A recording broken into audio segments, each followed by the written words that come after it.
কোনো কাৰণত মানে কয় ইদে আজি বোলে এইটো নহয় আজি কালি বোলে সেইটো নহয় 2 বছৰত আমাৰ অৱস্থা নহয় 2 বছৰ মৰি গ'লোঁ আমি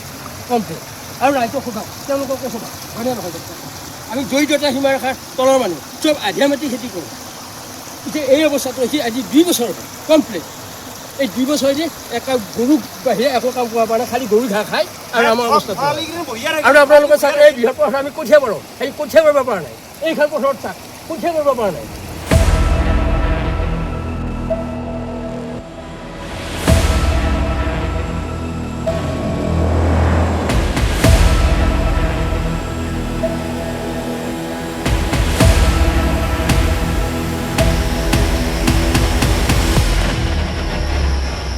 চিপাঝাৰৰ দেওমৰনৈত থকা যিটো মৰনৈ সেই মৰনৈটোৰ যি উন্নয়নৰ আঁচনি হাতত লোৱা হৈছিলে সেই আঁচনি এতিয়া বগাহাতীত পৰিণত হোৱাৰ উপক্ৰম হৈছে কিয়নো দেওমৰনৈ অঞ্চলৰ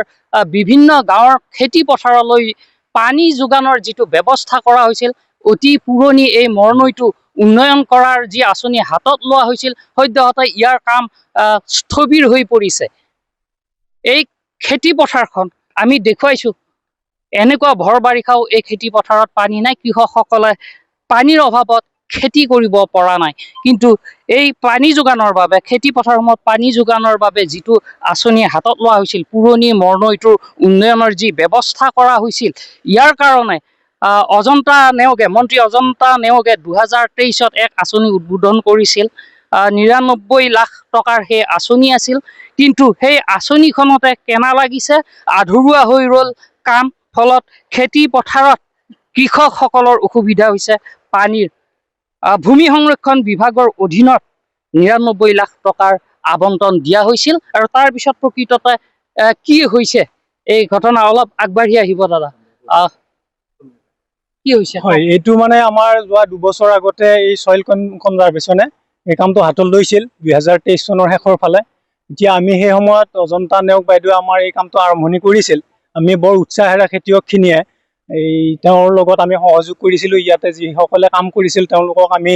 যিখিনি সুবিধা লাগে গোটেইখিনি আমি কৰি দিছিলোঁ গাঁও ৰাইজে মিলি আৰু আমাৰ এই মৰনৈ উন্নয়নৰ ক্ষেত্ৰত ইয়াৰ আগতেও আমি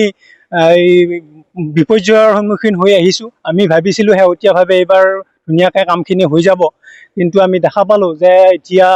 আহি 2 বছৰ কমপ্লিট হৈ গ'ল এতিয়া পৰ্যন্ত আমাৰ খেতিয়ক ৰাইজে বাৰিষাৰ সময়ত যেতিয়া খেতি কৰিব লাগে তেতিয়া আমাৰ মানুহখিনিয়ে খেতি পানী দিব নোৱাৰে পানী নুঠে বৰষুণৰ কাৰণে ৰখিব লাগে এতিয়া বানপানীৰ সময়ত গোটেই পথাৰখন বানপীড়িত হৈ যায় তাৰপিছতে 2টা ৰ'দ দিয়াৰ পিছতে আকৌ পানী নোহোৱা হৈ যায় ঠিক এনেকুৱা অৱস্থাত আমাৰ খেতিয়কখিনি জুৰুলা জুপুৰা হৈ আছে যোৱা বছৰ আমাৰ খেতিয়ক ৰাইজে প্ৰায় 40% ধান পোৱা নাই খৰচটো যথেষ্ট হৈছে গতিকে খৰচ কৰি উঠি যদি আমাৰ দুখীয়া খেতিয়কখিনিয়ে নিজৰ খেতিখিনি চপাব নোৱাৰে তেনেকুৱা দুৰৱস্থা আমাৰ অসমত আৰু বহুত হ'ব গৈ আছে গতিকে আমি এতিয়া এই মৰনৈটোৰ যি উন্নয়ন এই উন্নয়নৰ সম্পৰ্কত আমি আমাৰ স্থানীয় বিধায়ক মহোদয়কো অৱগত কৰিছিলোঁ শেহতীয়াভাৱে আমাৰ ভূমি সংৰক্ষণ বিভাগৰ পৰা বিভিন্ন বিষয়ববীয়াসকল আহিল এই যোৱা এমাহ আগতে তেওঁলোকে আহি ইয়াতে নিৰীক্ষণ কৰি থৈ গ'ল আমাক কথা দিছে আমাৰ এই বাৰিষাটোত যেনতেন যিখিনি কাম কৰিব লগা আছে তেওঁলোকে কৰিম বুলি কথা দিছিল কিন্তু আজিকো প্ৰতি তেওঁলোকে কোনো ধৰণৰ কাম আৰম্ভ কৰা দেখা নাই মাজতে কোনোবা বিষয়ববীয়া ইয়াতে আহি এইবোৰ পৰিদৰ্শন কৰে নে নকৰে মাজতে মানে আমি যেতিয়া ৰাজহুৱাভাৱে এই অভিযোগ দিলোঁ তেতিয়া সেই অভিযোগৰ ভিত্তিত যোৱা 20 দিনমান আগত এমাহৰ ভিতৰত আমাৰ ভূমি সংৰক্ষণ বিভাগৰ বিষয়ববীয়াসকল আহিছে এতিয়া তাৰ আগতে কিন্তু আমাৰ কোনো ধৰণৰ বিষয়ববীয়া অহা নাই তেওঁলোকে এতিয়া কৈছে আমাক আশ্বাস দিছে এইটো খুব কম দিনৰ ভিতৰত তেওঁলোকে কৰিব ইয়াতে ঠিকাদাৰৰো কিবা কিবি তেওঁলোকে গাফিলতিৰ কথা আমাক ব্যক্ত কৰিছে যিটো কথা আমাৰ অগোচৰ গতিকে আমি ঠিকাদাৰে কি কৰিছে কি কৰা নাই ইয়াতে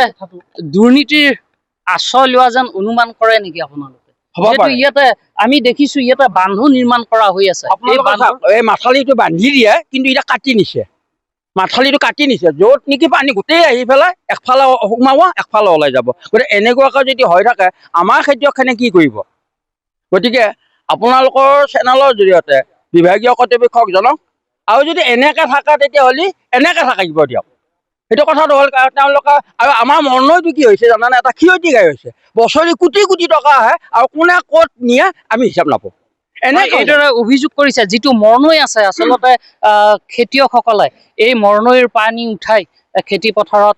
পানী যোগান ধৰে। তাৰ ফলত বহু গাঁও এই অঞ্চলত থকা বহু কেইখন গাঁৱৰ মানুহে খেতি কৰিবলৈ সুবিধা পায়। কিন্তু দেখা গৈছে যে এইটো ক্ষীৰতী গাইত পৰিণত হৈছে একাংশ লোকৰ, কিয়নো পঞ্চায়তৰ জৰিয়তেও বাৰে বাৰে উন্নয়নৰ নামত ইয়াতে ধন আবণ্টন কৰে, কিন্তু কোনো উন্নয়ন নাই। মই দেখিছোঁ এইটো আধৰুৱা হৈ আছে এটা বান্ধ। এনেকুৱা বান্ধ আৰু আগত আছে নেকি? আছে আছে আছে আছে আছে আৰু আছে আছে। সেই বান্ধবোৰ সম্পূৰ্ণ হৈছে নে? নাই হোৱা নাই হোৱা,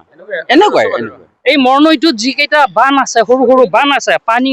খেতি পথাৰত উঠাবৰ বাবে, কিন্তু এই বান্ধবোৰো এতিয়া আধৰুৱা হৈ আছে। আৰু 2023-ৰ কোনোবা এটা দিনত মন্ত্ৰী অজন্তা নেওগে আহি ভূমি সংৰক্ষণ বিভাগৰ জৰিয়তে 99 লাখ টকাৰ আবণ্টনেৰে এই আঁচনিখন উদ্বোধন কৰিছিল। কিন্তু সম্প্ৰতি এই আঁচনিখন এতিয়া বগাহাতীত পৰিণত হোৱাৰ উপক্ৰম হৈছে।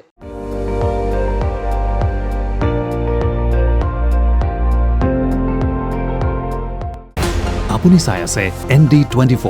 সৰ্বশ্ৰেষ্ঠ নহয় সৰ্বোত্তমৰ দৌৰ।